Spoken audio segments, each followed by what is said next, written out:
사우디 왕세자가 폭탄을 터뜨렸습니다. 우리의 혈맹은 미국이 아니라 한국입니다.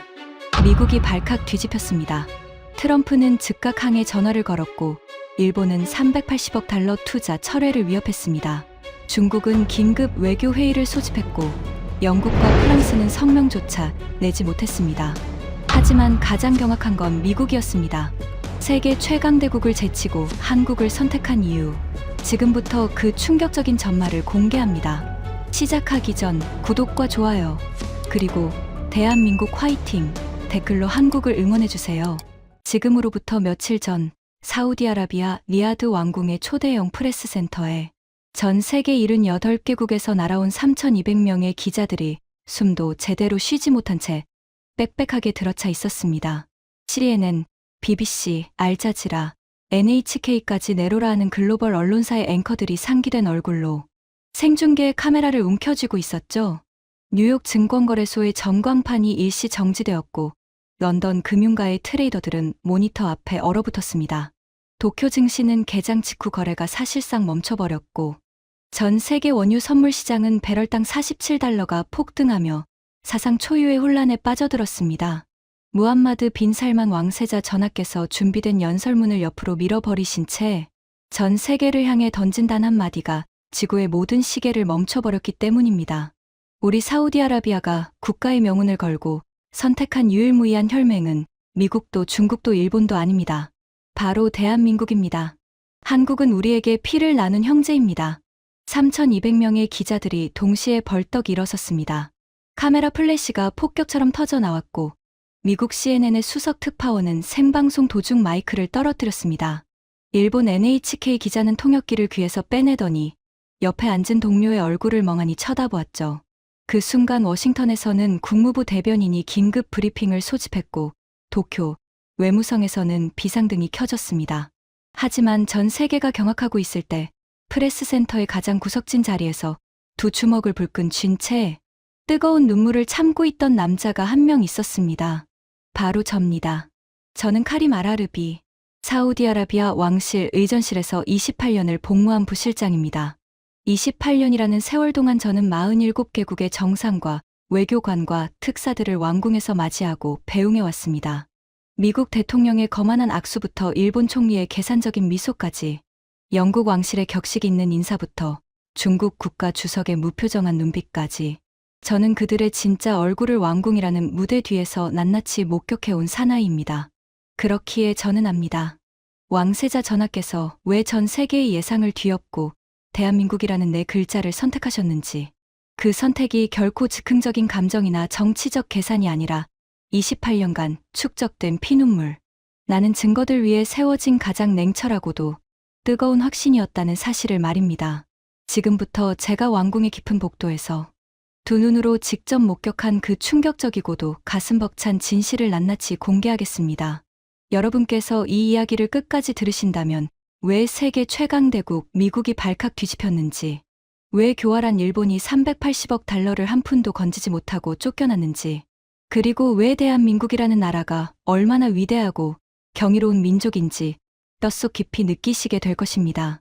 제가 왕실 의전실에 처음 발을 디딘 것은 26살의 패기 넘치던 청년 시절이었습니다. 의전실이라는 곳은 화려한 왕궁의 심장부이자 동시에 세계에서 가장 잔인한 서열 사회였습니다. 우리 의전실에는 비공식적이지만 절대적인 철칙이 하나 있었습니다. 바로 국가 서열표였습니다. 이것은 단순한 프로토콜이 아니었습니다. 어느 나라 대사에게 왕세자 전하의 몇 시 일정을 배정할 것인지, 회의실 의자를 몇 센티미터 간격으로 배치할 것인지, 식사 자리에서 어느 쪽 팔꿈치가 왕세자 전하에 더 가까운 자리를 차지할 것인지를 결정하는 왕궁의 헌법과 같은 것이었죠. 1위는 당연히 미국이었습니다. 사우디 전체 무기 수입의 73%를 쥐고 있는 군사 동맹국. 미국 대사가 면담을 요청하면 48시간 이내에 왕세자 전하의 일정이 비워졌고 왕궁 정문에서 접견실까지 붉은 카펫이 90m나 깔렸습니다. 2위는 영국이었습니다. 석유산업 태동기부터 사우디와 얽혀온 오래된 파트너. 영국 대사는 언제든 왕궁 서쪽 별관의 전용 라운지를 이용할 수 있었죠. 3위 프랑스, 4위 독일, 5위 일본. 일본은 경제 규모와 기술력 덕분에 아시아 국가 중 유일하게 상위 5위 안에 이름을 올리고 있었습니다. 일본 대사가 왕궁에 도착하면 의정관 2명이 차 문을 열어주었고 아라비카 커피와 대추야자가 은쟁반에 담겨 나왔습니다. 그렇다면 대한민국은 어디에 있었을까요? 저는 솔직하게 고백합니다. 한국은 17위였습니다. 태국과 말레이시아 사이에 끼어 있었죠. 의정관 배정은 신입 1명. 접견실은 왕궁 동쪽 끝자락의 가장 작은 방이었습니다. 붉은 카펫은 15m. 미국의 6분의 1이었습니다. 한국 대사가 찾아오는 날이면 우리 의전실 직원들은 대놓고 한숨을 내쉬곤 했습니다. 또 한국이야. 석유 말고 우리한테 뭘 줄 수 있는 나라인데. 저도 그렇게 생각했습니다. 한국은 우리한테 매년 350억 달러어치의 원유를 사가는 좋은 고객이었습니다. 하지만 그뿐이었습니다. 고객은 고객일 뿐이지 형제가 아니었으니까요. 그런데 제 인생에서 처음으로 이 냉혹한 서열표에 균열이 가기 시작한 사건이 있었습니다. 바로 미국 국무부 특사 리처드 헌터라는 남자가 왕궁에 발을 들여놓은 날이었습니다. 그해 초여름이었습니다. 이란과 사우디 사이에 긴장이 극도로 고조되면서 미국은 중동 전역에 항공모함 2척을 추가 배치했고 워싱턴은 사우디의 석유 증산과 군사 기지 확대를 동시에 요구하는 초강경 특사를 보내왔습니다. 리처드 헌터.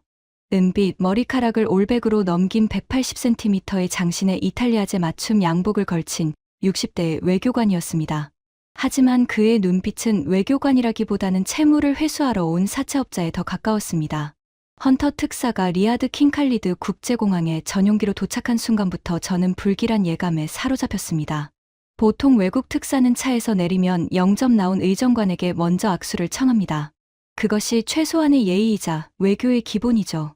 하지만 헌터는 전용기 트랩을 내려오자마자 대기하고 있던 저를 거들떠보지도 않고 곧장 자신의 수행원에게 휴대폰을 건네받아 워싱턴과 통화를 시작했습니다. 제가 내민 환영의 악수는 사막의 열기 속에서 허공을 움켜쥐었습니다. 왕궁으로 향하는 방탄 차량 안에서 헌터는 창밖의 리야드 시내를 흘끗 내려다보며 수행원에게 이렇게 말했습니다. 이 사막 한가운데 고층 빌딩을 세워놓으니까 꼴이 참 우습군. 오일머니가 없으면 여기는 그냥 모래밭이야. 저는 뒷좌석에 앉아 그 말을 고스란히 들으면서 주먹을 꽉 쥐어야 했습니다. 하지만 미국은 서열 1위 국가였습니다. 참아야 했습니다. 의정관은 감정을 가질 자격이 없었으니까요. 왕궁 접견실에 도착한 헌터의 행동은 더욱 가관이었습니다. 왕세자 전하께서 접견실에 입장하시기 전 의전 절차상 모든 외국 사절은 자리에서 일어나 정중하게 기다려야 합니다. 이것은 28년간 단 한 번도 깨진 적 없는 왕실의 불문율이었죠. 하지만 리처드 헌터는 소파에 깊숙이 몸을 파묻은 채 긴 다리를 꼬고 앉아 자신의 태블릿 화면을 들여다보고 있었습니다. 왕세자 전하의 발걸음 소리가 복도에서 울려 퍼지는데도 미동조차 하지 않았습니다. 접견실 입구에서 이 광경을 지켜보던 저는 심장이 얼어붙는 것을 느꼈습니다. 28년간 이런 모욕은 처음이었습니다. 왕세자 전하께서 접견실에 들어서셨습니다. 헌터는 그제야 마지못해 일어서며 느릿느릿 악수를 건넸는데 그 악수마저 손끝만 겨우 스치는 형식적인 것이었습니다. 면담이 시작되고 5분도 채 지나지 않아 헌터의 휴대폰이 요란하게 울렸습니다. 세계 어느 나라를 가더라도 국가, 원수급 인사와의 면담 중에 개인 전화를 받는 행위는 최악의 외교적 결례입니다.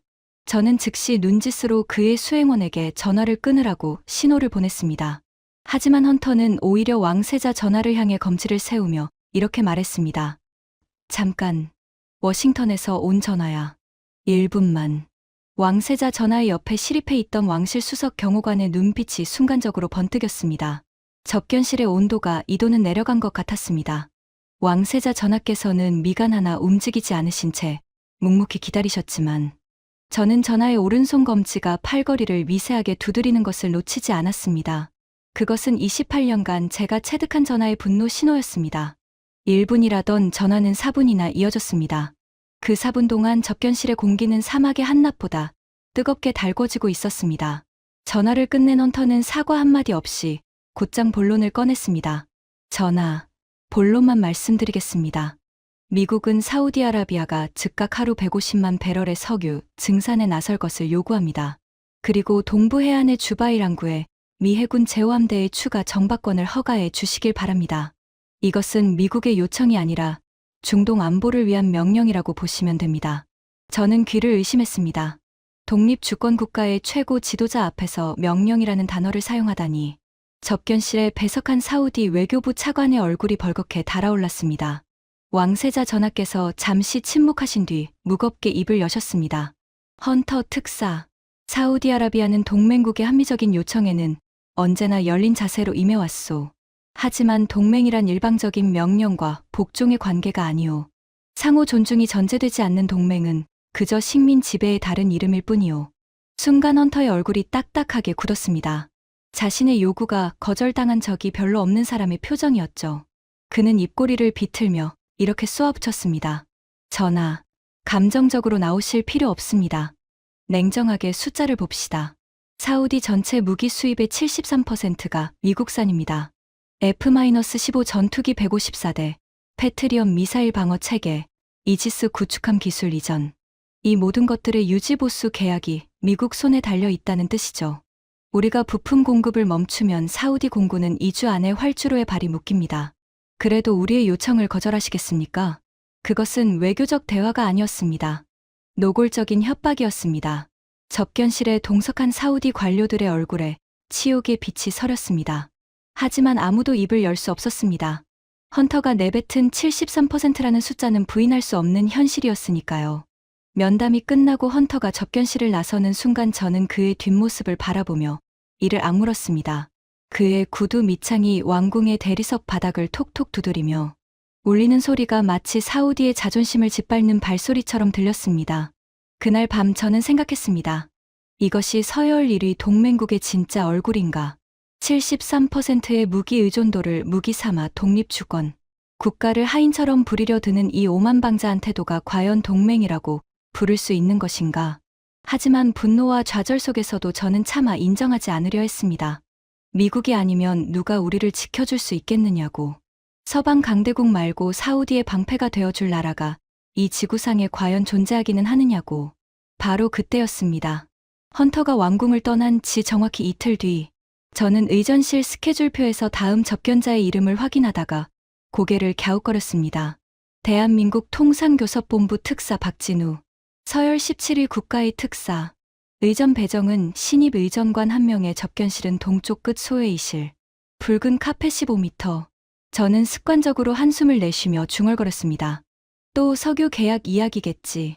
하지만 다음 날 왕궁 정문에서 한국 특사의 차량을 맞이한 저는 평생 잊지 못할 장면을 목격하게 됩니다. 검은색 세단에서 내린 박진우 특사는 키 173cm의 보통 체격에 단정하지만 화려하지 않은 남색 양복을 입고 있었습니다. 이틀 전 이탈리아제 맞춤 양복에 은빛 커프스 링크를 번쩍이던 미국 특사와는 사뭇 다른 차림새였죠. 하지만 차에서 내린 박 특사가 가장 먼저 한 행동에 저는 눈을 의심했습니다. 그는 제 눈을 똑바로 바라보며 두 손으로 정중하게 악수를 청한 뒤 또렷한 아랍어로 이렇게 말한 것입니다. 아살라무 알라이쿰. 먼 길을 마중 나와 주셔서 진심으로 감사합니다. 더운 날씨에 많이 고생하셨을 텐데 괜찮으신지요? 28년 동안 47개국의 사절을 맞이해 온 저에게 아랍어로 먼저 인사를 건넨 비아랍권 외교관은 그가 처음이었습니다. 게다가 그 인사가 형식적인 한 줄짜리가 아니라 마중 나온 하급 의정관의 건강까지 걱정하는 진심 어린 안부였다니 저는 순간적으로 가슴이 뜨끔해지는 것을 느꼈습니다. 왕궁 정문에서 접견실까지 걸어가는 동안 박 특사는 복도 양쪽에 서 있는 경비병들에게 한 사람 고개를 숙여 인사했습니다. 경비병들은 당혹스러운 표정으로 서로를 쳐다보았죠. 대부분의 외국 사절들은 경비병을 기둥처럼 취급했으니까요. 이틀 전 헌터 특사는 경비병이 문을 열어주었는데도 고개 한번 돌리지 않고 지나갔었습니다. 접견실에 들어선 박 특사는 왕세자 전하를 기다리며 제가 건넨 아라비카 커피를 양손으로 공손히 받아 한 모금 마신 뒤 이렇게 말했습니다. 아, 정말 향이 깊습니다. 혹시 예멘 모카 지역 원두를 블렌딩한 건가요? 제가 커피를 좀 좋아해서요. 저는 다시 한번 놀랐습니다. 우리가 접견실에서 내놓는 커피의 원두 산지까지 알아맞히는 외국 사절은 28년간 단 한 명도 없었습니다. 대부분은 형식적으로 한 모금 적시고 마는 게 고작이었죠. 이 사람은 진짜로 커피 맛을 음미하고 있었습니다. 우리 문화에 대한 진심, 어린 관심이 느껴지는 순간이었습니다. 하지만 저는 스스로를 다잡았습니다. 이까지 친절함 하나로 서열이 바뀌지는 않는다고. 미국이 건네주는 패트리엄 미사일 한 방의 위력 앞에서 아라비카 커피의 원두 산지를 마치는 따위의 교양은 아무런 가치도 없다고. 그렇게 저는 한국이라는 나라를 여전히 17위의 박스 안에 가두어 놓은 채 그날의 일을 대수롭지 않게 넘겨버리려 했습니다. 하지만 운명은 제가 그토록 단단하게 세워놓은 서열표를 송두리째 부숴버릴 거대한 시험대를 이미 준비해 놓고 있었습니다. 그로부터 불과 석 달 뒤 중동 전역을 집어삼킬 끔찍한 전쟁의 불길이 터졌을 때 제가 28년간 철석같이 믿어온 서열 1위 미국과 서열 5위 일본 그리고 서열 17위 한국의 진짜 얼굴이 가장 잔인하고도 선명한 방식으로 드러나게 되었으니까요. 그 진실은 제 평생의 신념을 무너뜨리기에 충분했고 결국 왕세자 전하의 역사적인 결단을 이끌어낸 결정적인 도화선이 되었습니다. 석 달 뒤 제가 가장 두려워하던 악몽이 현실이 되었습니다. 이란 혁명수비대 소속 무인기가 사우디 동부 해안의 아람코 석유 시설 3곳을 동시에 타격한 것입니다. 새벽 3시 리야드 왕궁의 지하 상황실에 비상등이 켜졌고 전하의 긴급 소집 명령이 떨어졌습니다. 사우디 하루 석유 생산량의 절반에 해당하는 570만 배럴의 생산이 한순간에 중단되었고 국제 유가는 개장과 동시에 배럴당 67달러가 폭등하며 세계 경제를 공포의 도가니로 밀어 넣었습니다. 하지만 석유 시설 피격보다 더 끔찍한 것은 그 직후 벌어진 일이었습니다. 이란이 추가 보복을 예고하며 호르무즈 해협 봉쇄를 암시하자 중동 전역의 전면전 공포가 확산되었습니다.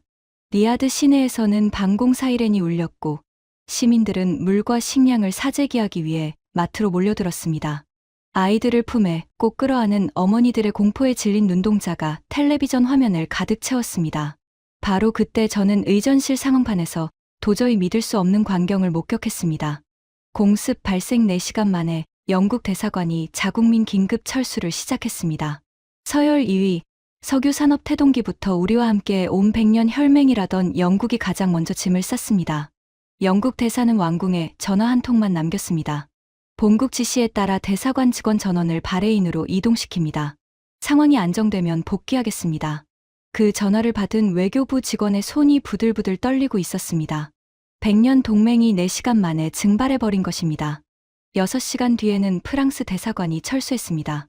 9시간 뒤에는 독일 대사관이 문을 닫았습니다. 서열 3위, 4위 국가들이 마치 짝이라도 한 것처럼 줄줄이 빠져나갔습니다. 하지만 가장 치명적인 배신은 서열 1위로부터 왔습니다. 공습 발생 12시간 뒤 미국 대사관에서 날아온 공식 통보문의 내용은 이러했습니다. 미합 중국 국무부 지시에 의거하여 리야드 주재. 미국 대사관은 비필수 인원 전원 철수 및 잔류 인원에 대한 긴급 경비 태세로 전환합니다.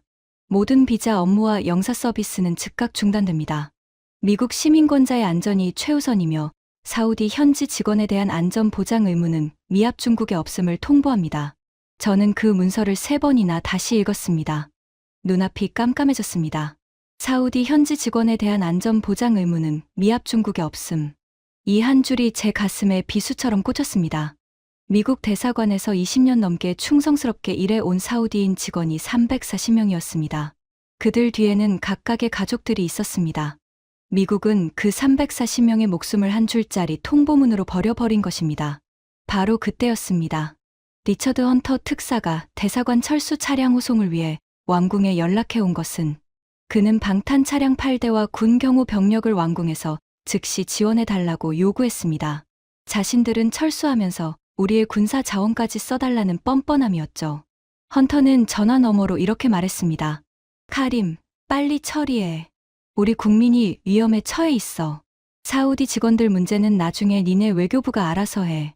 니네 외교부가 알아서 해. 그 한마디에 저는 수화기를 쥔 손에서 피가 빠져나가는 것을 느꼈습니다. 석 달 전 왕궁 접견실에서 73%의 무기 의존도를 무기 삼아 우리를 협박하던 그 거만한 얼굴이 떠올랐습니다. 그자가 이제는 제 이름을 친근하게 부르며 도움을 구걸하고 있었습니다. 하지만 도움을 청하는 그 입에서조차 우리 사우디 직원의 생명 따위는 안중에도 없었습니다. 공습 발생 24시간이 지났습니다. 리야드 시내의 대사관 밀집 지역인 알라킬 거리는 유령의 거리로 변해 있었습니다. 낮에도 가로등이 꺼져 있었고 대사관 건물에 국기들은 내려져 있었습니다.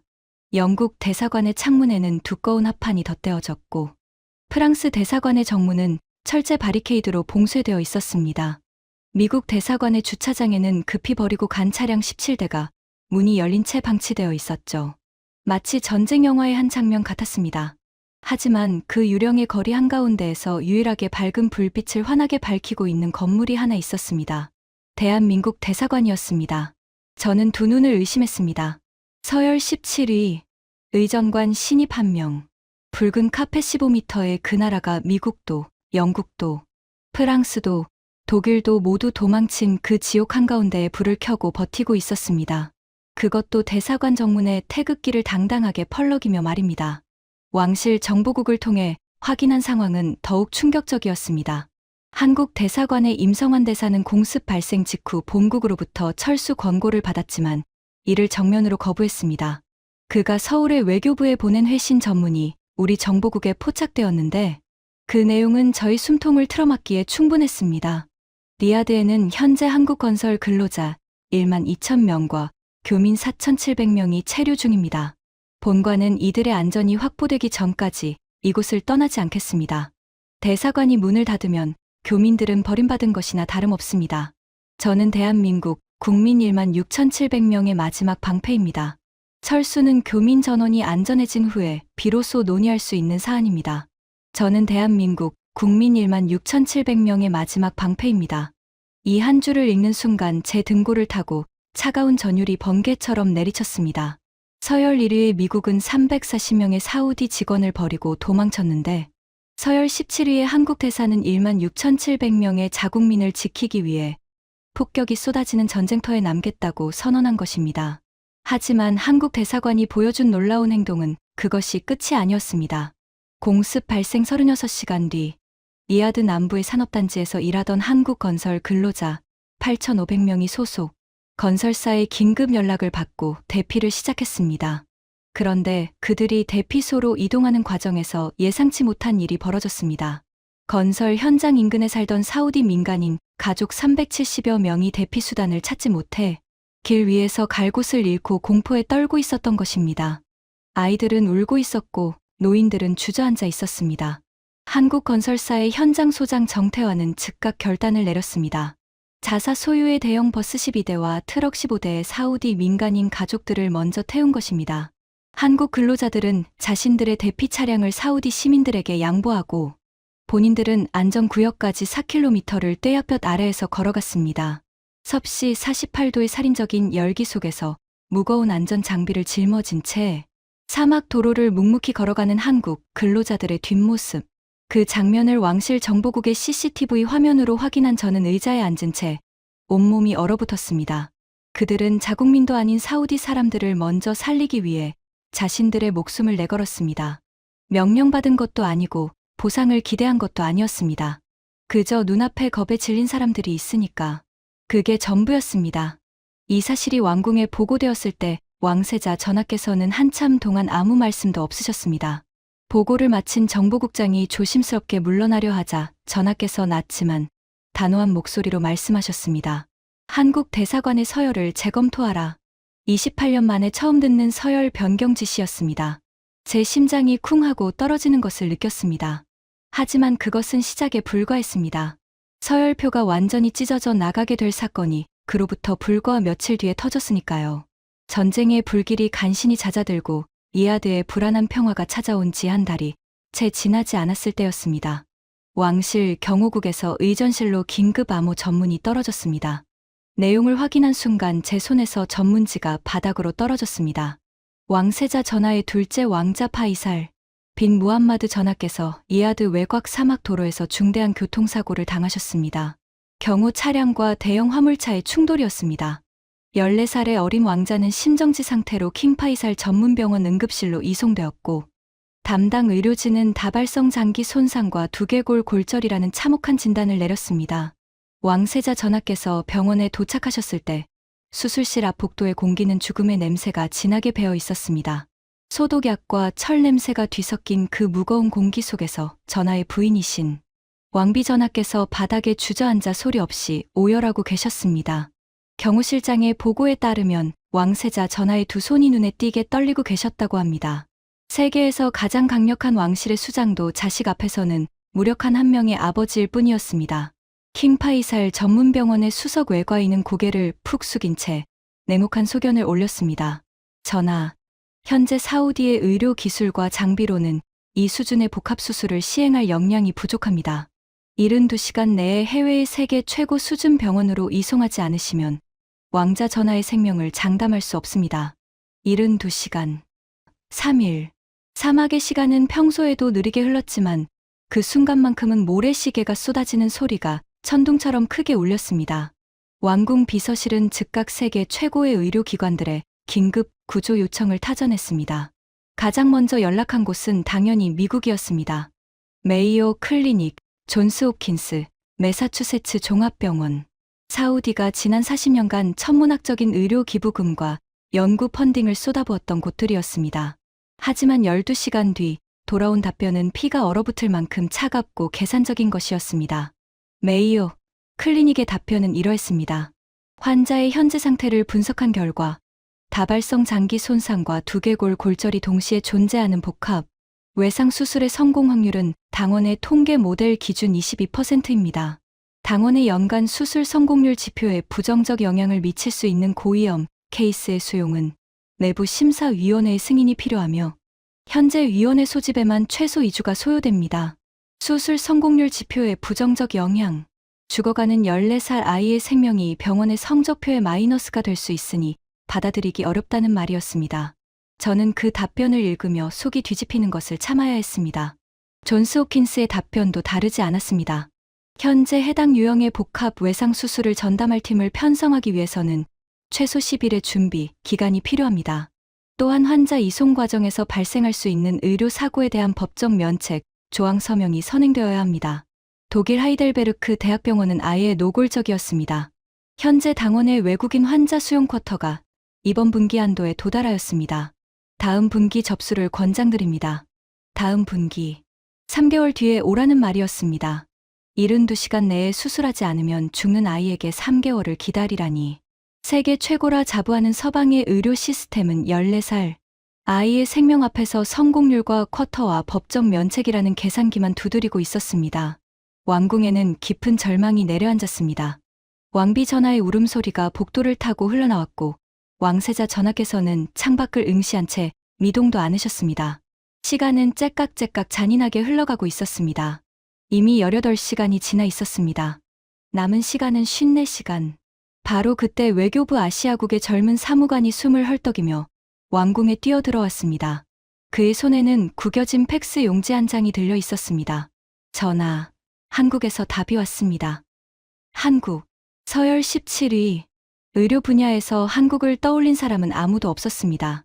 외교부 아시아국장이 만에 하나의 가능성이라도 잡아보겠다며 독자적으로 서울대학교 병원에 긴급 연락을 취했던 것이었습니다. 솔직히 저를 포함해 왕궁의 그 누구도 한국에 기대를 걸고 있지 않았습니다.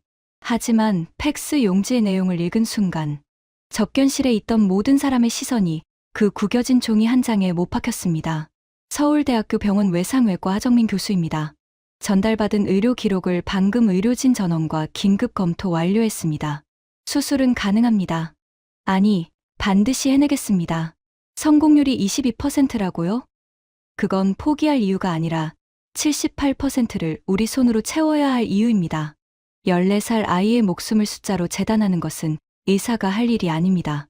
저와 4명의 전문의 3명의 수술 간호사로 구성된 긴급 의료팀이 지금 이 시각 인천공항을 향해 출발합니다. 18시간 뒤 리야드에 도착합니다. 수술 준비를 부탁드립니다. 78%를 우리 손으로 채워야 할 이유. 이 한마디가 왕궁의 절망을 관통했습니다. 미국의 최고 병원들이 22%의 성공률을 핑계로 아이를 거부했을 때 한국의 의사는 그 22%를 포기의 근거가 아니라 도전의 이유로 뒤집어 버린 것입니다. 왕세자 전하께서 그 팩스를 직접 손에 들고 3번이나 다시 읽으셨습니다. 전하의 눈가가 미세하게 떨리는 것을 저는 놓치지 않았습니다. 전하께서 낮은 목소리로 말씀하셨습니다. 킹칼리드 공항에 전용 활주로를 비워라. 한국 의료진이 도착하는 즉시 왕실 경호 차량으로 병원까지 에스코트하라. 1초도 지체하지 말아라. 서열 17위 국가의 의료진에게 왕실 전용 활주로를 열어주라는 전례 없는 명령이었습니다. 정확히 17시간 42분 뒤 한국 의료팀을 태운 대한항공 특별기가 이아드 상공에 나타났습니다. 활주로의 바퀴가 닿기도 전에 왕실 경호 차량 3대가 대기하고 있었습니다. 비행기 문이 열리는 순간 가장 먼저 트랩을 내려온 사람은 하정민 교수였습니다. 흰 가운 위에 수술용 조끼를 걸치고 한 손에는 의료 장비 가방, 다른 손에는 환자의 CT 스캔 사진이 잔뜩 든 태블릿을 쥐고 있었습니다. 눈 밑에 짙은 다크서클이 내려앉아 있었지만 눈빛만큼은 레이저처럼 날카롭고 단호했습니다.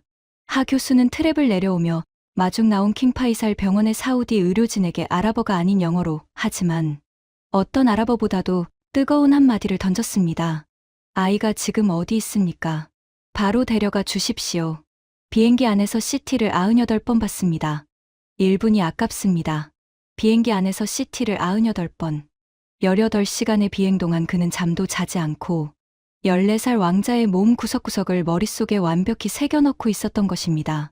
공항에서 병원까지 20분 거리를 왕실 경호 차량이 사이렌을 울리며 질주하는 동안 하 교수는 뒷좌석에서 사우디 의료진에게 수술 계획을 또렷또렷 브리핑하고 있었습니다. 단 1초의 낭비도 허용하지 않는 그 처절한 집중력에 동승한 사우디 의사는 나중에 이렇게 증언했습니다. 18시간을 날아온 사람의 눈빛이 아니었어요. 마치 방금 가장 중요한 시험을 앞둔 학생처럼 번들번들 빛나고 있었습니다. 그 눈빛을 보는 순간 이 사람은 진짜 아이를 살릴 수 있겠구나 하는 직감이 들었어요. 병원에 도착한 하 교수는 수술복으로 갈아입기도 전에 중환자실로 달려가 파이살 왕자의 상태를 직접 확인했습니다. 산소호흡기에 의지해 가쁜 숨을 몰아쉬고 있는 14살 소년의 창백한 얼굴을 마주한 하 교수는 잠시 두 눈을 감았다가 다시 뜨더니 아이의 마른 손을 꽉 쥐었습니다. 한국어로 작게 한마디를 했는데 옆에 서 있던 한국인 간호사가 나중에 그 말을 통역해 주었습니다. 괜찮아. 이제 선생님이 왔으니까.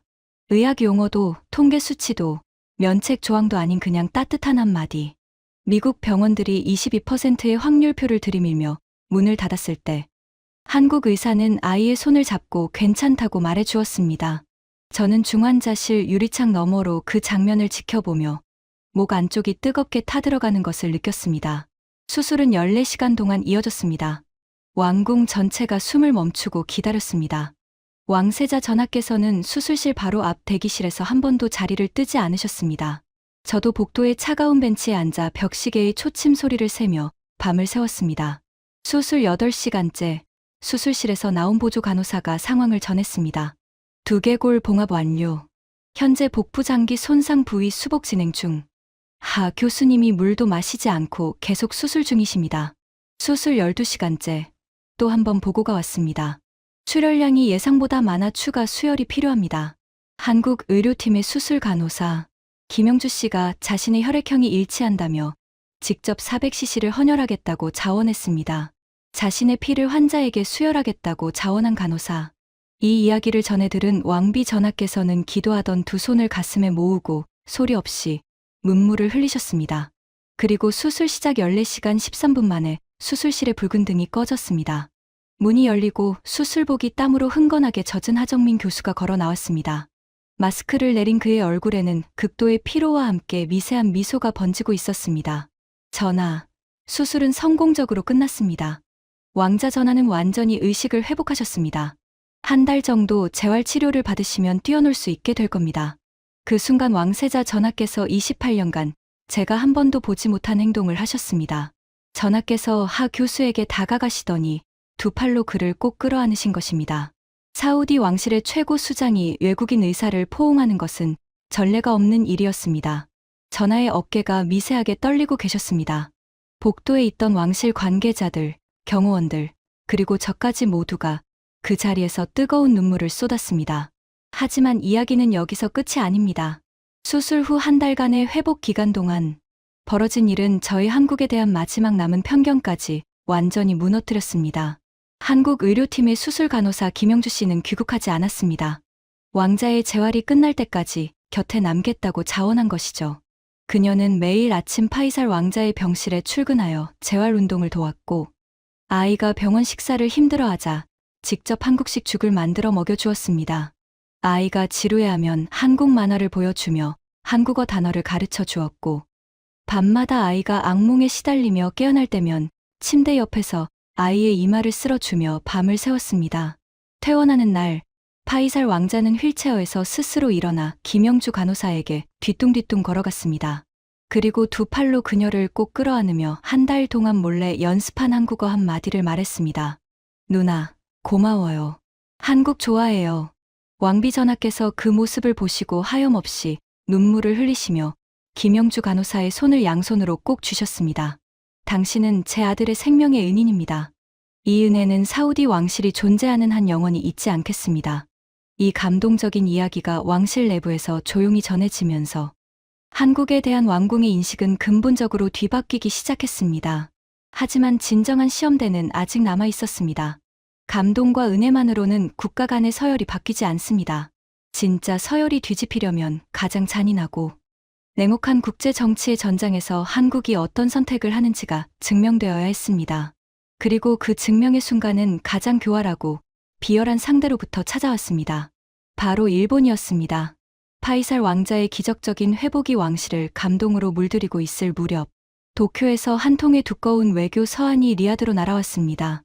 일본 외무성의 공식 인장이 찍힌 그 문서를 처음 열어본 것은 외교부 동아시아국의 담당 사무관이었는데, 그는 내용을 확인한 직후 곧장 차관에게 달려갔고, 차관은 즉시 왕궁에 보고를 올렸습니다.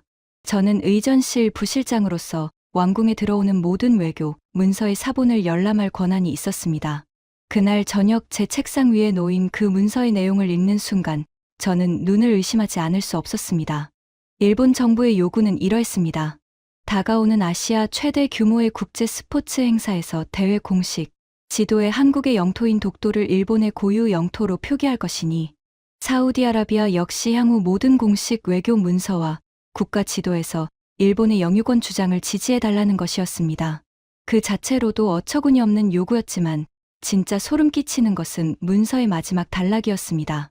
현재 일본과 사우디아라비아 간 진행 중인 석유화학 플랜트, 수소 에너지 개발, 자동차 부품 생산 단지 등 총 380억 달러 규모의 경제 협력 프로젝트가 양국 관계의 근간을 이루고 있음을 상기시켜 드립니다. 사우디아라비아 정부가 현명한 판단을 내려주시길 기대합니다. 현명한 판단. 글자 뒤에 숨겨진 뜻은 명확했습니다. 우리말을 들으면 380억 달러가 들어오고, 안 들으면 380억 달러가 사라진다. 그것은 외교 서한이 아니라 협박장이었습니다.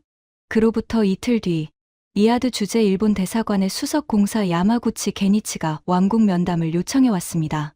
서열 5위 국가의 수석 공사이므로 의정관 2명의 접견실은 중앙회의실이 배정되었습니다. 저는 의전 담당으로 면담에 배석했습니다. 야마구치는 키 170cm의 은퇴 안경을 쓴 50대 중반의 남자였습니다. 항상 입가에 미소를 매달고 있었는데 그 미소는 친절이 아니라 계산의 표정이었습니다. 그의 눈동자가 움직일 때마다 마치 주판알이 굴러가는 소리가 들리는 것 같았죠. 야마구치는 접견실에 들어서자마자 지나치게 깍듯한 90도 인사를 올린 뒤 소파에 앉아 여유롭게 다리를 꼬았습니다. 그리고 건넨 첫 마디부터 독이 묻어 있었습니다. 차관님, 최근 한국과 사우디의 관계가 매우 가까워지고 있다는 소식을 듣고 있습니다. 물론 좋은 일이죠. 하지만 차관님도 아시다시피 한국은 일본에 비하면 경제 규모나 기술력에서 상당한 차이가 있습니다. 감정에 이끌려 전략적 판단을 흐리시면 안 되겠죠. 감정에 이끌려. 이 한마디에 저의 혈압이 순간적으로 치솟았습니다. 왕자의 생명을 살린 것이 감정이라면, 전쟁 속에서 대사관의 불을 끄지 않은 것이 감정이라면, 섭씨 48도의 사막에서 사우디 시민을 먼저 태운 것이 감정이라면, 그래, 그것은 감정이 맞았습니다. 하지만 380억 달러의 계산기보다 1000배 만배 더 가치 있는 감정이었습니다. 야마구치는 태블릿을 꺼내 화면을 보여주며 말을 이었습니다. 보시다시피 현재 일본은 사우디에 380억 달러 규모의 투자 프로젝트를 진행 중입니다. 석유화학 플랜트 120억 달러, 수소 에너지 합작 법인 95억 달러, 자동차 부품 생산 단지 87억 달러, 스마트 농업 기술 이전 78억 달러. 이 투자가 사우디 비전 2030에 얼마나 중요한지는 차관님이 더 잘 아시겠죠. 우리가 요청하는 것은 고작 바다 위의 작은 바위섬 하나에 대한 표기 문제일 뿐입니다. 380억 달러와 작은 바위섬. 어느 쪽이 더 무거운지는 굳이 저울에 올려보지 않아도 아시겠죠? 작은 바위섬. 야마구치는 한 나라의 신성한 영토를 작은 바위섬이라고 불렀습니다. 의자 뒤에 서 있던 저는 이를 악물었습니다. 한 나라의 영토를 돈으로 사겠다는 발상 자체가 얼마나 파렴치한 것인지. 이 사람은 모르는 걸까? 아니면 알면서도 상관없다고 생각하는 걸까? 하지만 더 충격적인 것은 야마구치가 자리에서 일어나며 던진 마지막 말이었습니다. 그는 문 앞에서 돌아서더니 미소는 유지한 채 눈빛만 차갑게 바꾸며 이렇게 말했습니다. 아, 참. 한 가지만 더 말씀드릴게요. 한국이 최근 사우디와 가까워지고 있다는 건 도쿄도 잘 알고 있습니다. 하지만 솔직히 말씀드려도 될까요? 한국은 겉은 번지르르 하지만 속이 없는 나라예요. 도와줄 때만 잠깐 나타났다가 진짜 돈이 오가는 테이블에서는 슬그머니 빠지죠. 사우디가 진짜로 의지할 수 있는 파트너는 우리 일본입니다. 역사가 증명하고 있지 않습니까? 겉은 번지르르 하지만 속이 없는 나라. 전쟁 한가운데서 사우디 시민을 자기 버스에 태우고 48도 사막을 걸어간 사람들을 속이 없다고. 22% 확률의 수술에 도전해서 14살 아이를 살려낸 의사를 겉만 번지르르 하다고. 저는 주먹을 꽉 쥐었습니다. 손톱이 손바닥에 박히는 통증이 느껴졌지만 그 통증보다 가슴 속에서 끓어오르는 분노가 훨씬 뜨거웠습니다. 야마구치가 왕궁을 떠난 뒤 사우디 외교부 내부에서는 격론이 벌어졌습니다. 현실론자들은 380억 달러라는 숫자 앞에 무릎을 꿇었습니다. 바위섬 하나 때문에 380억 달러를 날릴 수는 없지 않소. 독도가 뭔지 우리 국민 대부분은 알지도 못합니다. 조용히 일본 편을 들어주고 투자를 확보하는 게 국익에 부합합니다. 하지만 왕세자 전하의 반응은 달랐습니다. 야마구치의 면담 내용을 보고받은 전하께서는 한동안 침묵하신 뒤 제가 28년간 들어본 적 없는 차갑고 단호한 목소리로 말씀하셨습니다. 독도가 뭔지 조사하라. 왜 한국이 그 섬을 지키려 하는지, 그 섬이 한국에게 어떤 의미인지 상세한 보고서를 올려라. 이틀 뒤 올라간 보고서의 내용은 왕세자 전하를 분노하게 만들기에 충분했습니다. 독도는 과거 일본이 아시아를 무력으로 침략하던 제국주의 시대에 한국의 영토를 강제로 편입한 역사의 상징이었습니다. 약소국의 땅을 강대국이 힘으로 빼앗은 것. 그것은 팔레스타인 문제와 완벽하게 같은 구조였습니다. 전하께서 보고서를 읽으신 뒤 내리신 결단은 사우디 외교사에 영원히 기록될 것입니다. 380억 달러가 뭐 그리 대단한가. 돈으로 역사의 정의를 살 수 있다고 생각하는 자들과는 거래할 가치가 없다. 사우디아라비아는 약소국의 영토를 강대국이 힘으로 빼앗는 제국주의의 편에 설 수 없다. 일본의 모든 요구를 거부하라. 그리고 독도는 명백한 대한민국의 영토임을 공식 문서에 명기하라. 저는 그 명령을 받아 적으며 손이 떨렸습니다. 380억 달러를 날려버리는 결단. 그것은 미친 짓처럼 보일 수도 있었습니다. 하지만 전하의 눈빛에는 미동도 없었습니다. 원칙 앞에서 계산기를 두드리는 것은 노예의 습성이고 원칙을 지키기 위해 대가를 치르는 것이 왕의 기품이라는 것을 전하께서는 몸소 보여주신 것입니다. 일본 외무성은 발칵 뒤집혔습니다. 야마구치는 급히 도쿄에 보고했고 일본 정부는 정말로 380억 달러 규모의 모든 투자 프로젝트를 전면 중단하겠다고 위협해왔습니다. 하지만 사우디는 한치도 물러서지 않았습니다. 그런데 이 소식을 가장 나중에 알게 된 사람이 있었습니다. 바로 한국이었습니다. 박진우 특사는 사우디가 자국을 위해 380억 달러를 걸었다는 사실을 한참 뒤에야 외교 채널을 통해 전해 들었습니다. 그가 보내온 감사 서한에는 이렇게 적혀 있었습니다. 대한민국 정부와 국민을 대표하여 사우디아라비아 왕실의 고결한 결단에 깊이 머리 숙여 감사드립니다. 한국이 감히 요청하지도 못한 일을 사우디가 먼저 나서서 해주셨습니다. 이 은혜는 대한민국이 존재하는 한 영원히 잊지 않겠습니다. 한국이 감히 요청하지도 못한 일을 사우디가 먼저. 이 한 줄을 읽는 순간 저는 깨달았습니다. 한국은 자신을 위해 누군가에게 희생을 요구하지 않는 나라였습니다. 대신 묵묵히 자기가 할 수 있는 일을 하는 나라였습니다. 전쟁 속에서 대사관에 불을 켜는 것, 22%의 확률에 도전하는 것, 48도 사막을 걸어가는 것. 그것이 한국의 방식이었습니다. 그리고 그런 나라를 위해 380억 달러를 기꺼이 내던지는 것. 그것이 사우디가 한국에게 보내는 대답이었습니다. 챕터 7 28년의 서열표가 찢어진 밤. 일본의 380억 달러 협박을 정면으로 거부한 사건 이후 왕국 내부에서 저에게 조용하지만 확실한 변화가 일어나기 시작했습니다. 28년간 금과옥조처럼 여겨온 서열표가 머릿속에서 균열이 가고 있었습니다. 어느 날 밤 왕궁의 공식 일정이 모두 끝난 뒤 저는 텅 빈 의전실에 혼자 앉아 28년간의 기록을 뒤적이고 있었습니다. 책상 위에는 지난 28년간 왕궁을 다녀간 47개국 외교관들의 방명록이 쌓여 있었습니다. 미국의 방명록에는 악필로 휘갈겨 쓴 형식적인 인사말이 대부분이었습니다. 위대한 우정과 동맹 따위의 공허한 수사가 빼곡했죠. 영국 대사들의 기록은 우아한 필기체였지만 내용은 역시 의례적이었습니다. 일본 대사의 기록은 깔끔한 글씨로 경제협력의 성과를 나열한 것이 대부분이었습니다. 한국 대사관의 방명록을 펼쳤습니다. 맨 앞장에 적힌 글씨는 20년 전 처음 부임한 한국 대사의 것이었습니다. 단정한 한글과 아랍어가 병기되어 있었고 내용은 이러했습니다. 사우디아라비아의 국민 여러분께 인사드립니다. 대한민국은 작은 나라이지만 마음만은 넓은 나라입니다. 좋은 이웃이 되겠습니다. 좋은 이웃이 되겠습니다. 동맹이라거나 파트너라거나 전략적 관계라는 거창한 단어가 아니었습니다. 그냥 좋은 이웃. 20년 전 그 소박한 한 줄을 읽는 순간 저는 가슴이 뜨끔해지는 것을 느꼈습니다. 그리고 저는 28년의 기억을 하나하나 되짚어 보기 시작했습니다. 미국 특사 헌터의 거만함. 왕궁 접견실에서 다리를 꼬고 앉아 전화를 받던 그 얼굴. 명령이라는 단어를 거리낌 없이 내뱉던 그 입. 전쟁이 터지자 자국민만 빼내고 사우디 직원 340명은 한 줄짜리 통보문으로 버린 그 냉혹함. 영국의 배신. 100년 동맹이라더니 공습 4시간 만에 가장 먼저 짐을 싸서 바레인으로 도망친 그 허탈함. 일본의 교활함. 미소 뒤에 380억 달러짜리 계산기를 숨기고 한 나라의 영토를 작은 바위섬이라고 조롱하며 돈으로 역사를 왜곡하려 한 그 비열함.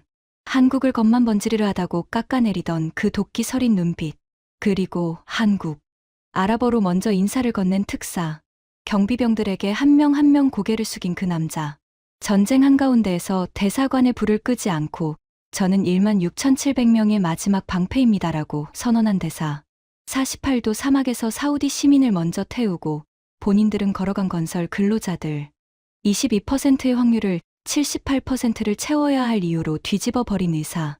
자기 피를 환자에게 수혈하겠다고 자원한 간호사. 한 달 동안 한국어를 연습해서 누나 고마워요라고 말한 왕자에게 한없이 눈물을 쏟아낸 그 젊은 여성. 저는 깨달았습니다. 28년간 제가 맹목적으로 섬겨온 서열표는 처음부터 잘못되어 있었다는 것을. 서열 1위의 미국은 위기 앞에서 가장 먼저 도망쳤고 서열 5위의 일본은 돈으로 정의를 사려 했습니다. 그런데 서열 17위의 한국은 아무것도 요구하지 않으면서 가장 어두운 순간에 가장 밝은 빛을 비춰주었습니다. 진짜 동맹은 무기의 숫자로 결정되는 것이 아니었습니다. 진짜 동맹은 가장 어두운 밤에 누가 곁에 남아있느냐로 결정되는 것이었습니다. 저는 책상 서랍에서 서열표를 꺼냈습니다. 금색 잉크로 적힌 그 두꺼운 양피지를. 28년간 한 번도 의심하지 않았던 그 문서를. 저는 그것을 천천히 접어 서류 봉투에 넣었습니다. 그리고 봉투 위에 2줄을 적었습니다. 폐기 대상. 이 서열표는 더 이상 유효하지 않음. 하지만 서열표를 버리는 것은 시작에 불과했습니다. 진짜 전쟁은 그로부터 며칠 뒤 전 세계의 운명이 걸린 가장 거대하고 위험한 무대에서 벌어질 것이었습니다. 그리고 그 무대의 중심에는 28년간 제가 지켜본 모든 진실을 왕세자 전화 앞에서 쏟아내야 하는 저 자신이 서게 될 것이었습니다. 며칠 전 새벽 4시였습니다. 잠들어 있던 저를 깨운 것은 왕궁 비서실의 전화였습니다. 벨소리가 아직 2번째 울리기도 전에 저는 반사적으로 수화기를 들었습니다. 28년의 본능이었죠. 카린 부실장님, 왕세자 전하께서 지금 즉시 집무실로 오시라 하십니다. 지체하지 마십시오.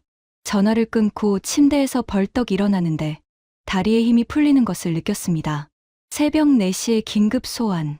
28년간 이런 시각에 불려간 적은 전쟁이 터졌을 때와 왕실, 가족에게 위급한 일이 벌어졌을 때 딱 2번뿐이었습니다. 왕궁으로 향하는 차 안에서 리야드의 새벽 풍경이 차창 너머로 스쳐 지나갔습니다. 도로 양쪽의 야자수들이 가로등 불빛의 검은 실루엣으로 일렁이고 있었고, 이른 새벽인데도 멀리 주재 미국 대사관 방향에서 흘러나오는 비상등의 붉은 빛이 보였습니다. 무언가 거대한 것이 움직이고 있었습니다.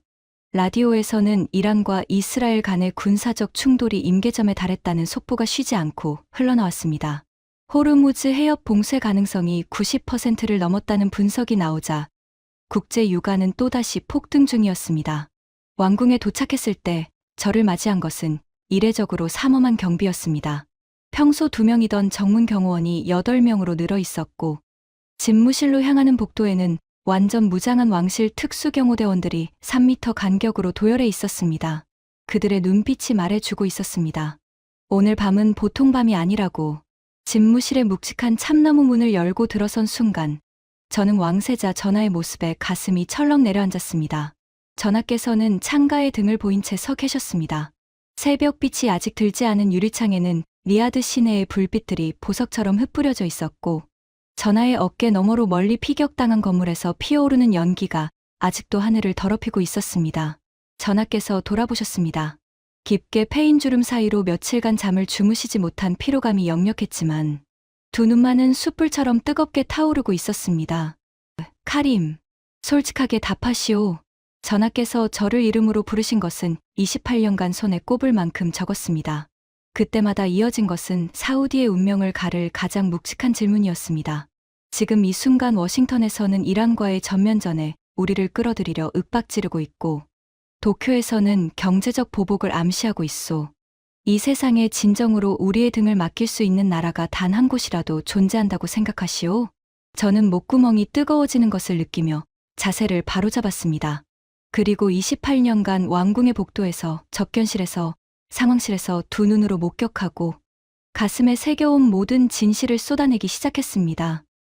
전하, 28년간 이 왕궁에서 47개국의 사절들을 맞이해 온 저는 이제 확신합니다. 그 나라가 있습니다. 저는 서열 1위 미국의 진짜 얼굴을 말씀드렸습니다. 왕궁 접견실에서 전하의 면전에 다리를 꼬고 앉아 전화를 받던 헌터의 오만함을, 명령이라는 단어를 독립주권 국가의 수장에게 서슴없이 내뱉던 그 뻔뻔함을, 전쟁이 터지자 340명의 사우디 직원에 대한 안전, 보장 의무는 미합 중국에 없음이라는 한 줄로 충성스러운 사람들을 버리고 도망친 그 배신을, 서열 2위 영국의 민낯을 말씀드렸습니다. 100년 동맹이라더니 공습 4시간 만에 가장 먼저 짐을 싸서 바레인으로 도망친 그 허탈한 뒷모습을, 서열 5위 일본의 교활함을 말씀드렸습니다. 380억 달러를 무기 삼아 한 나라의 영토를 작은 바위섬이라고 조롱하며 돈으로 역사의 정의를 사려 한 비열함을, 한국을 겉만 번지르르 하다고 깎아내리며 동맹 사이를 이간질하려 한 도끼를, 그리고 서열 17위 대한민국의 진짜 모습을 말씀드렸습니다. 아랍어로 먼저 인사를 건넨 특사를, 경비병 한 사람 한 사람에게 고개를 숙인 그 남자를, 전쟁 한가운데서 대사관의 불을 끄지 않고 저는 16,700명의 마지막 방패입니다라고 선언한 대사를, 48도 사막에서 사우디 시민을 먼저 태우고 본인들은 걸어간 건설 근로자 8,500명을 22%의 확률 앞에서 78%를 우리 손으로 채워야 할 이유라고 외치며 18시간을 날아온 의사를, 자기 피 400cc를 14살 왕자에게 수혈한 간호사를, 한 달간 한국어를 연습해서 누나 고마워요라고 말한 왕자의 얼굴을, 저는 말을 멈추지 못했습니다. 28년간 가슴속에 쌓여있던 것들이 거대한 댐이 무너지듯 쏟아져 나왔습니다. 말하는 동안 제 목소리는 여러 번 갈라졌고 눈가는 끊임없이 뜨거워졌습니다. 전하, 저는 28년간 서열표에 놓였습니다. 미국이 1위이고 영국이 2위이고 한국은 17이라는 종이 한 장에 갇혀 세상을 봐왔습니다. 하지만 그 서열표는 처음부터 틀렸습니다. 진짜 동맹은 무기의 숫자로 결정되는 것이 아닙니다. 가장 어두운 밤에 누가 곁에 남아있느냐. 그것이 진짜 서열입니다. 그리고 28년간의 제 증언으로 말씀드리건대 가장 어두운 밤에 한 번도 자리를 뜨지 않은 나라는 오직 대한민국뿐이었습니다. 집무실에 묵직한 정적이 흘렀습니다. 시계 초침 소리만이 고요한 공간을 채웠습니다. 왕세자 전하께서 두 눈을 지그시 감으셨습니다. 창밖으로는 리아드의 새벽 하늘이 서서히 붉게 물들기 시작하고 있었습니다. 전하께서 눈을 뜨셨습니다. 그 눈동자에 번개 같은 결의가 번뜩이는 것을 저는 놓치지 않았습니다. 비서실장을 불러라. 오늘 오후 4시 프레스센터에 전 세계 언론을 소집하라. 세 개의 비열한 서열을 우리 손으로 직접 다시 쓰겠다. 그날 오후 4시 프레스센터 3200석이 전부 찼습니다. 그 이야기는 이 대본의 맨 처음에서 여러분께 이미 말씀드렸죠. 전 세계 78개국의 기자들이 숨을 죽이고 있었고 왕세자 전하께서 단상에 오르셨습니다. 하지만 제가 처음에 미처 말씀드리지 못한 장면이 하나 있습니다. 왕세자 전하의 역사적인 선언이 끝난 직후 기자회견장에 손을 번쩍 든 사람이 있었습니다. CNN의 수석 특파원이었죠. 그는 떨리는 목소리로 질문을 던졌습니다. 전하, 이 결정이 미국과의 관계에 어떤 영향을 미칠 것으로 보십니까? 워싱턴은 이미 강력한 반발을 예고하고 있습니다. 왕세자 전하께서 태연하게 답하셨습니다. 미국은 우리의 중요한 파트너입니다. 하지만 파트너와 형제는 다릅니다. 파트너는 이익이 맞을 때 함께하지만 형제는 이익이 없어도 곁을 지킵니다. 미국이 우리에게 형제의 자격을 증명한 적이 있습니까?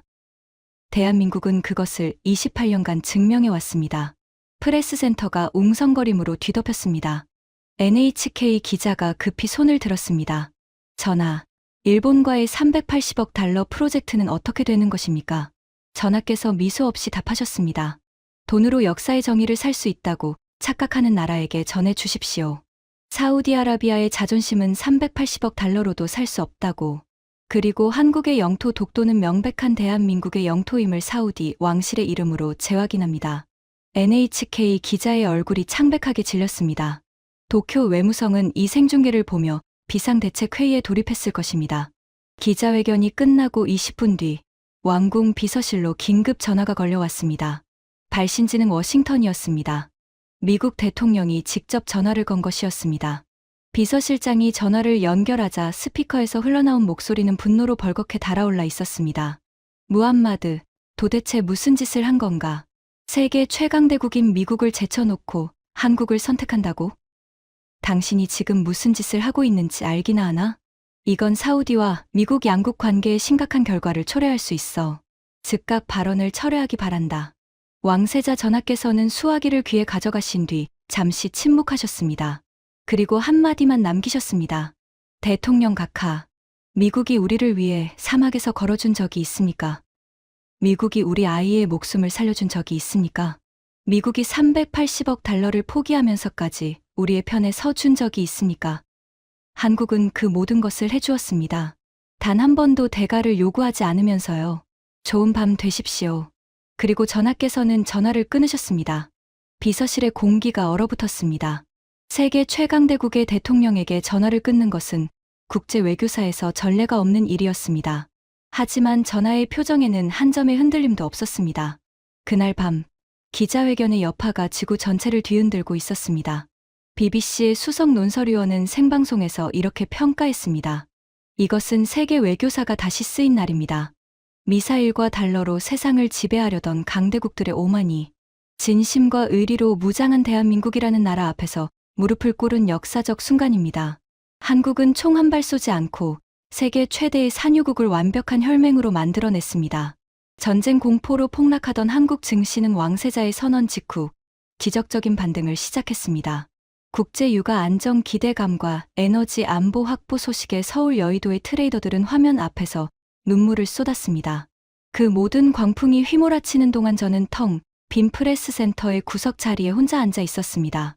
3,200개의 빈 의자가 줄지어 있는 거대한 공간에 저 혼자. 천장에 조명이 하나둘 꺼져 가고 있었고 에어컨이 멈추면서 사막의 건조한 열기가 서서히 스며들어 왔습니다. 제 양복 주머니 안에는 오늘 아침 폐기 처리한 서열표의 빈 봉투가 들어 있었습니다. 저는 28년을 이곳에서 보냈습니다. 47개국의 외교관들에게 붉은 카펫의 길이를 재고 커피잔의 종류를 골랐습니다. 90m의 카펫을 밟는 자가 15m의 카펫을 밟는 자보다 위대하다고 믿었습니다. 패트리엄 미사일을 파는 나라가 아라비카 커피의 원두 산지를 마치는 나라보다 가치 있다고 믿었습니다. 하지만 틀렸습니다. 28년 동안 완전히 틀렸습니다. 진짜 위대한 나라는 폭탄을 파는 나라가 아니라 폭탄이 떨어질 때 곁에 남는 나라였습니다. 진짜 위대한 나라는 380억 달러의 계산서를 들이미는 나라가 아니라 22%의 가능성에 목숨을 거는 나라였습니다. 진짜 위대한 나라는 명령을 내리는 나라가 아니라 아살라무 알라이쿰이라고 먼저 인사하는 나라였습니다. 대한민국. 서열 17위. 붉은 카페 15m. 신입 의전관 1명. 하지만 이제 저는 압니다. 카펫의 길이가 아니라 마음의 깊이가 나라의 진짜 서열을 결정한다는 것을. 대한민국은 처음부터 1위였습니다. 제가 28년 동안 그것을 보지 못했을 뿐입니다. 여러분, 지금까지 사우디 왕실 의전실에서 28년을 보낸 한 남자의 고백을 들어주셨습니다. 대한민국의 위대함은 GDP 순위표나 군사력 비교표에 있지 않습니다. 그것은 전쟁터에서 남의 나라 시민을 자기 버스에 태우는 건설, 근로자의 등에 18시간을 날아와 괜찮아라고 말해주는 의사의 손에, 자기 피를 남의 나라 아이에게 수혈하는 간호사의 팔뚝에 새겨져 있습니다. 모두가 안 된다고 했을 때, 모두가 도망쳤을 때, 모두가 계산기를 두드릴 때, 대한민국은 묵묵히 남았습니다. 그리고 마침내 세상의 서열을 바꿔놓았습니다. 이 이야기가 더 많은 분들에게 닿아야 한다고 생각하신다면 지금 이 영상을 주변에 공유해 주십시오. 여러분의 공유 한 번이 대한민국이 어떤 나라인지 세계에 알리는 가장 강력한 선언이 됩니다. 보시고 가슴이 뜨거워지셨다면 댓글에 자부심 3글자만 남겨주십시오.